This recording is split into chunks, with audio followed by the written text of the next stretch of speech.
Hi there, I'm Mike with Lumitec, and today we're going to show you some tips on how to install our new Capri3 cockpit floodlights. You may be familiar with traditional cockpit floodlights that use exposed fasteners on the outside, such as this Capri2. Our new generation of floodlight uses these butterfly springs that allows you to install the light without having any fasteners shown at all. So let's get started.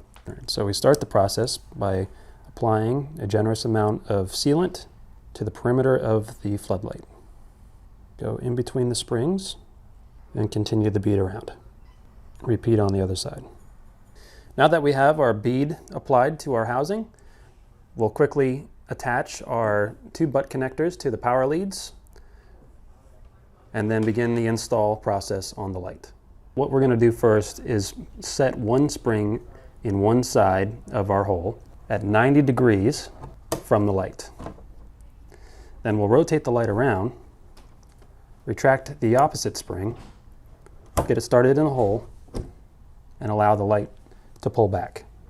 Next, we can begin our cleanup process by squeegeeing excess sealant from around the light. And that's how easy it is to install a Capri3 floodlight.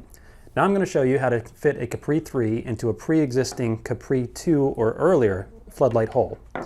The hole for the Capri2 is larger, so we've designed this retrofit kit to allow you to easily install the Capri3 into a pre-existing Capri2 hole. We're going to start by applying a generous amount of adhesive to our Capri3 retrofit bracket. So now that we've applied the adhesive to the back of our retrofit bracket, we recommend installing that into the pre-existing hole and allowing it time to set up first before installing the Capri3. This has already been set up, so now we're going to begin the process of installing the Capri3.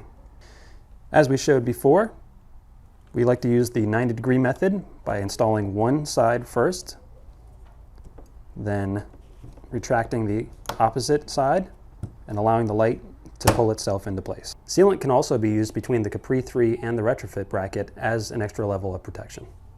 And that's how easy it is to install the Capri3. Thanks for watching.